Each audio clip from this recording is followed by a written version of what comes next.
Gracias, Alex. Bueno, y es que todos en algún momento de la vida hemos cargado con heridas emocionales que aparecen y que no necesariamente han sido recuperadas con el tiempo. Tenemos por ahí algo guardado. Los traumas son esos que pueden surgir como parte de las experiencias profundas y dolorosas que nos dejan huellas, muchas veces sin darnos cuenta, y a la hora de tomar decisiones nos puede estar afectando. Para comprender qué es un trauma, cómo se manifiesta, pues vamos a conversar hoy con nuestro invitado, el psicólogo clínico Esteban Carvajal, quien nos acompaña acá en Llegó la Hora. Bienvenido, Esteban, ¿cómo estás? Muchísimo gusto estar otra vez acá contigo, Dani.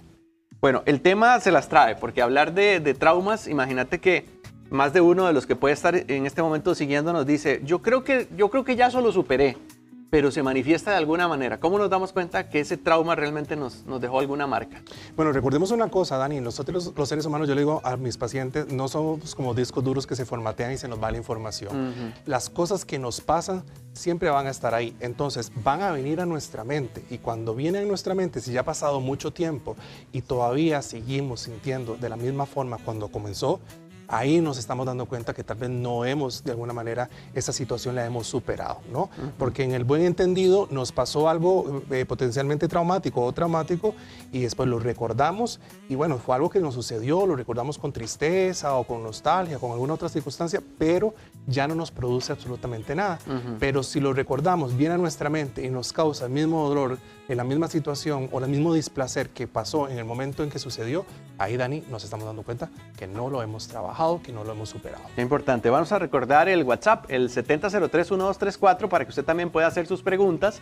Si tiene alguna inquietud, quiere contarnos algo de manera anónima, con muchísimo gusto estaremos aquí recibiéndola con el número que tenemos disponible para que usted también participe en vivo. También algo que me llamaba la atención, Esteban, es que la Organización Mundial de la Salud daba a conocer algunos de esos estudios de organizaciones de salud mental también, en donde se expresaba que aproximadamente el 70% de la población mundial en algún momento iba a experimentar alguno de esos traumas de manera psicológica. Exacto. Y llama mucho la atención porque uno puede decir, bueno, ¿seré yo parte de esa estadística también?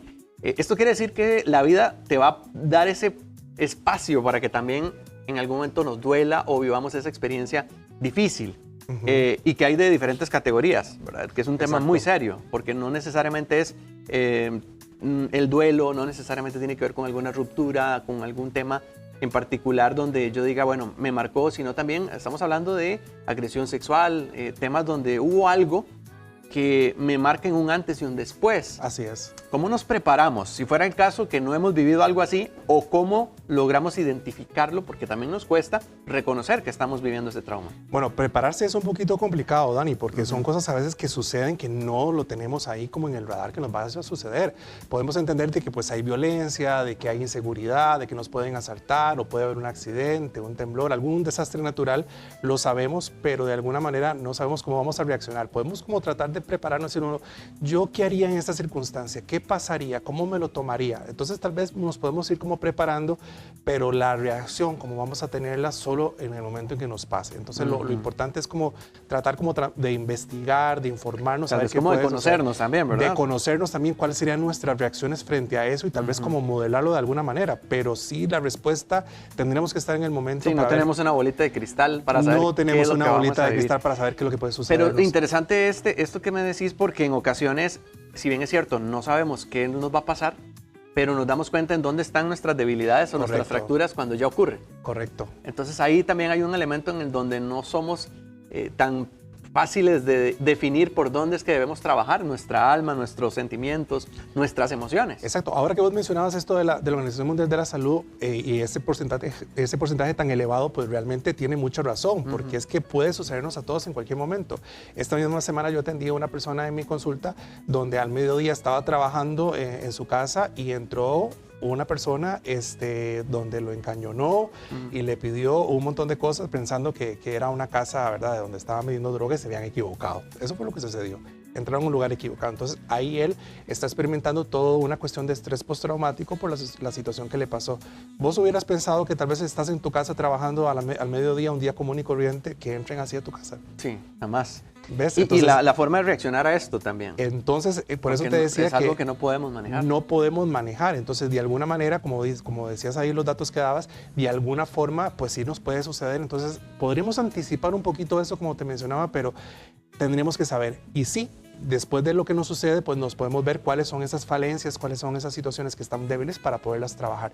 Lo importante es entender que estas situaciones que nos suceden, pues suceden, no las podemos controlar, pero sí podemos controlar la reacción que tenemos después o cómo lo vivenciamos después, y ahí es donde está la clave, Dani. Utilizaste un término que me llamó la atención, el trastorno postraumático. De estrés postraumático. De estrés postraumático.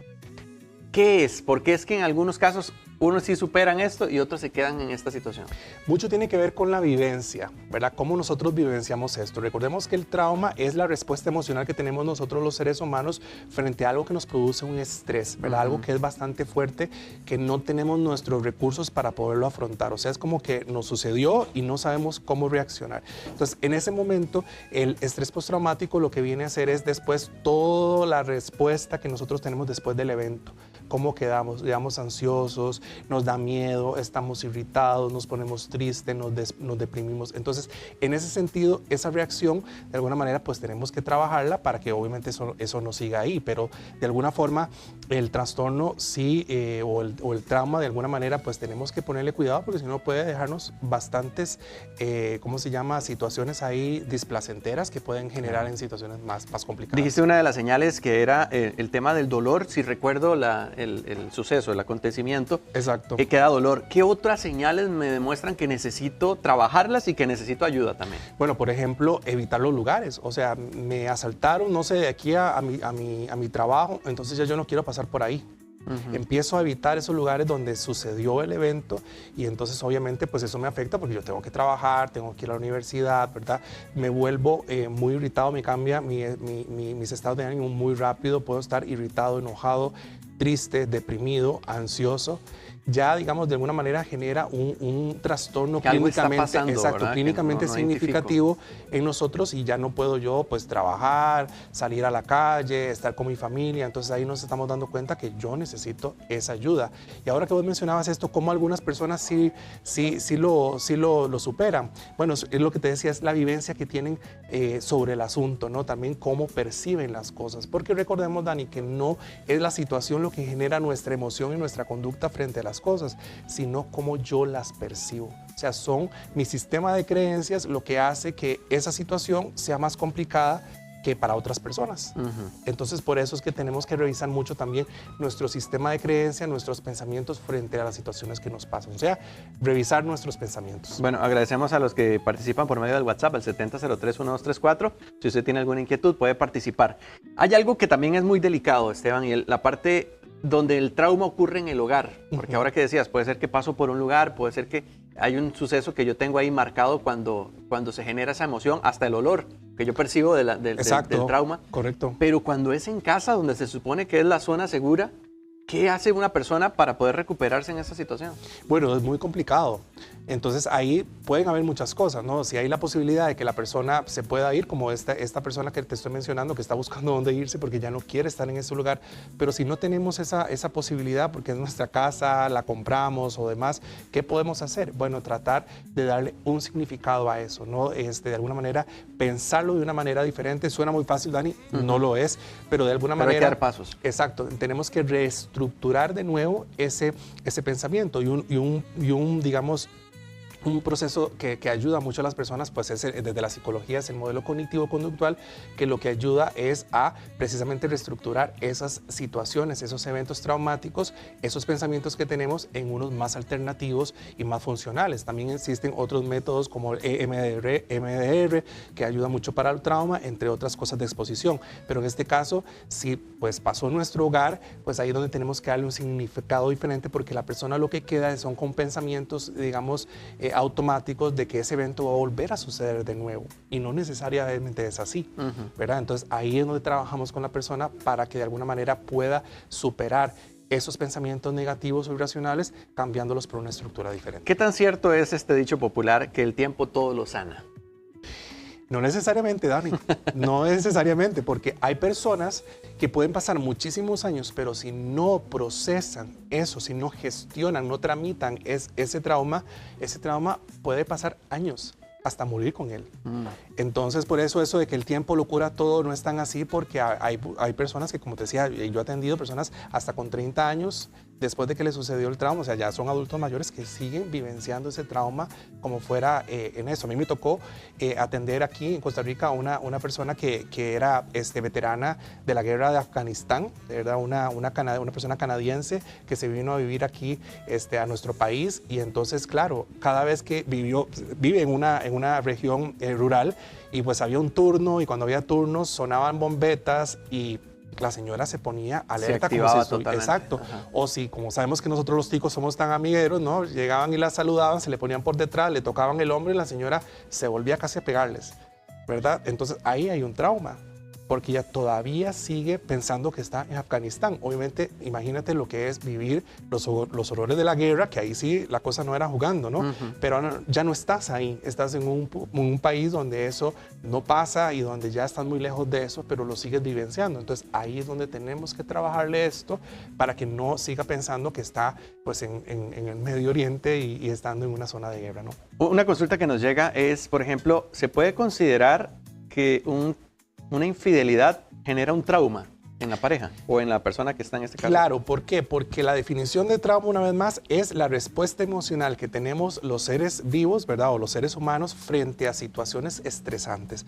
Entonces, si yo vivencio una infidelidad como un trauma, como algo muy fuerte para mí, entonces eso es un trauma para mí, ¿verdad? Es como yo lo vivencie. Porque hay cosas que son potencialmente traumáticas que vieras que no causan trauma en las personas, como ahora vos mencionabas, porque unas personas y otras no. Es la vivencia, es lo que piensan acerca de la situación, porque recuerda, no es la situación lo que genera nuestra emoción y nuestra conducta, sino cómo nosotros lo percibimos. Qué interesante. Y en ese caso puede afectar también entonces las relaciones. Por ejemplo, si es un tema de pareja, supongamos que se terminó la relación, pero va a venir con ese trauma a la siguiente relación de pareja. Correcto, porque entonces eso lo vivenció de una manera tan fuerte que entonces cuando empiece a vincularse con otras parejas, otras personas, pues va a tener el temor de que le vuelvan a hacer exactamente lo mismo. Entonces, por eso hay que trabajarlo, porque de alguna manera va a hacer que esta persona pues no busque pareja o evite ese tipo de cosas por el miedo de que le vuelvan a hacer exactamente lo mismo. Cuando, bueno, no tenemos una garantía. Por eso es que tenemos que, una vez más, vivenciar las cosas de una forma un poco más diferente. Ahora, vayamos a la parte de los que rodeamos a esa persona que vivió su trauma. ¿Cómo ayudarle? Porque en ocasiones, como lo decís, si yo no lo viví, pues tal vez yo no lo percibo con ese mismo dolor o con esa misma carga que lo está viviendo quien lo pasó. Pero ¿cómo podemos acompañarlos? Qué excelente pregunta que haces, Dani, porque a veces la gente no sabe qué hacer la que está alrededor. Entonces, de alguna manera, pues minimizamos ese sentir de esa persona. Entonces, ¿qué es lo que tenemos que hacer? Validarle las emociones. Yo no sé lo que vos experimentaste, pero estoy aquí para escucharte. Estoy aquí para entender de que sí, eso que pasó fue bastante doloroso y tienes derecho a expresarte, a llorar, a sufrir, a sentir dolor. Y cuando necesites algo mío, aquí estoy yo para apoyarte en lo que vos necesites. Pero a veces tenemos frases como, eso no es nada, ya eso le va a pasar, eso me pasó a mí también, eso le pasó al vecino, ya el tiempo lo dirá, como dices, todo el tiempo todo lo cura. Aunque lo hacemos de buena intención, Dani, eso lo que genera en la persona es que no me están validando, no me están respetando mi dolor. Entonces lo que tenemos que hacer es acompañar a esa persona, validarle sus emociones y simplemente como un director de orquesta, simplemente a cómo se mueva la orquesta, nosotros vamos a ayudarle a la persona. Qué importante esto para entender también y ser empáticos. Correcto. Porque no necesariamente lo que uno percibe es lo que la otra persona está viviendo. Exacto. Y puede ser algo que requiera mayor atención. Que de hecho, si alguien necesita el proceso terapéutico, un poco más de guía sobre este tema, ¿dónde te contactan, Esteban? Me pueden contactar al 8844-5868, que es el WhatsApp de citas, y en las redes sociales como psicólogo clínico Esteban Carvajal. Perfecto, muchísimas gracias por compartir. Para servirte. Un tema muy útil y que se las trae, porque sabemos que hay que tomar decisiones también y abrir ese corazón. Exacto. No siempre está uno dispuesto. Exacto, y que no estamos exentos a que nos suceda, como bien mencionaste vos. Bueno, entonces, a cuidar ese corazoncito. Si Así hay es. algunas heridas por ahí, trabájelas. Exacto, trabájelas muy bien, eso es lo que dice. Bueno, y vamos